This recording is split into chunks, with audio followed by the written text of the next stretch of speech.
Bayangin, Korea Utara baru aja nembakin misil lagi. Mungkin lewat di atas kepala Anda kalau Anda di Jepang. Belum lagi Rusia yang kadang ngeluarin ancaman nuklir. Nah, di tengah situasi dunia yang lagi panas gini, ada satu negara besar yang posisinya unik banget. Jepang. Dulu dikenal punya militer super kuat waktu Perang Dunia Kedua. Sekarang, secara resmi, mereka nggak punya tentara sama sekali. Padahal, kalau kita lihat petanya, Jepang ini dikelilingi tetangga-tetangga yang bisa dibilang cukup agresif.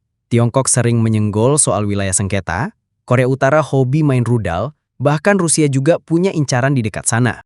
Mungkin terdengar janggal ya. Jadi, akar masalahnya ada di konstitusi damai mereka yang dibuat setelah kekalahan di Perang Dunia Kedua. Di dalamnya ada pasal 9 yang sangat terkenal. Pasal 9 ini pada dasarnya adalah komitmen Jepang untuk menolak perang selamanya, dan sebagai konsekuensinya, tidak memelihara angkatan bersenjata untuk berperang. Ancaman buat Jepang itu nyata dan datang dari berbagai arah, nggak cuma satu. Tiongkok, dengan kekuatan militernya yang tumbuh pesat, terus menekan di wilayah sengketa seperti Kepulauan Senkaku.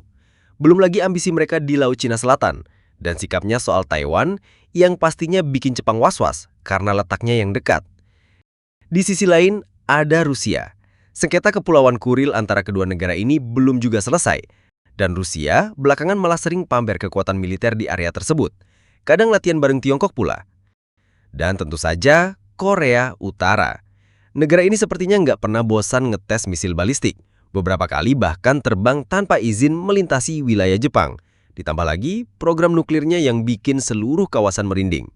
Jadi, dengan tetangga-tetangga yang makin galak dan punya senjata canggih ini, bagaimana Jepang yang secara prinsip terikat konstitusi damai bisa tidur nyenyak? Selama puluhan tahun, Jepang seolah punya kakak besar yang siap melindungi, Amerika Serikat. Berdasarkan perjanjian pertahanan bersama pasca perang, Amerika berjanji akan membela Jepang jika diserang. Sebagai gantinya, Amerika punya pangkalan militer penting di sana, terutama di Okinawa. Makanya, Jepang bisa fokus membangun ekonomi dan hanya memiliki pasukan bela diri atau JSDF.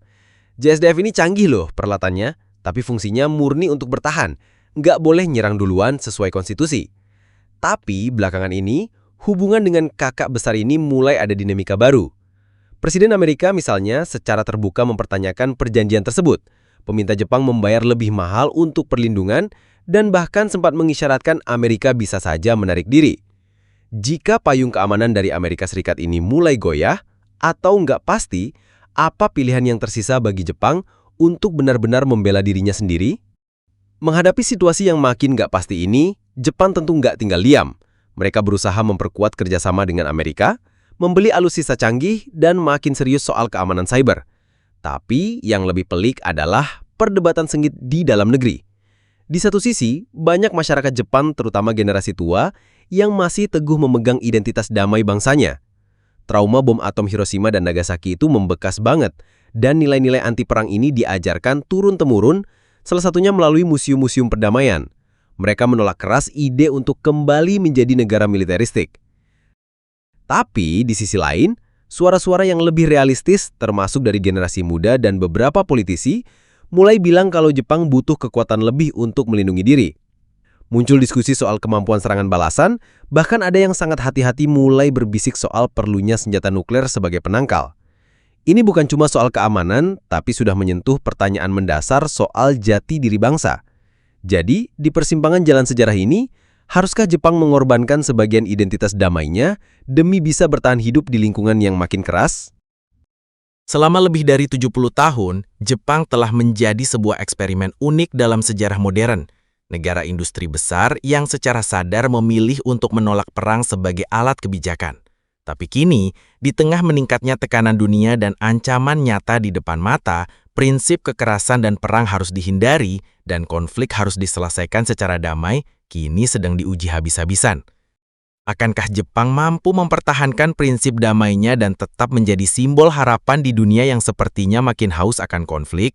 Atau, apakah mereka terpaksa harus beradaptasi menjadi negara normal seperti yang lain dengan segala risiko dan tanggung jawab militer yang menyertainya? Jawaban atas pertanyaan ini akan membentuk bukan hanya masa depan Jepang, tapi juga wajah Asia di generasi mendatang.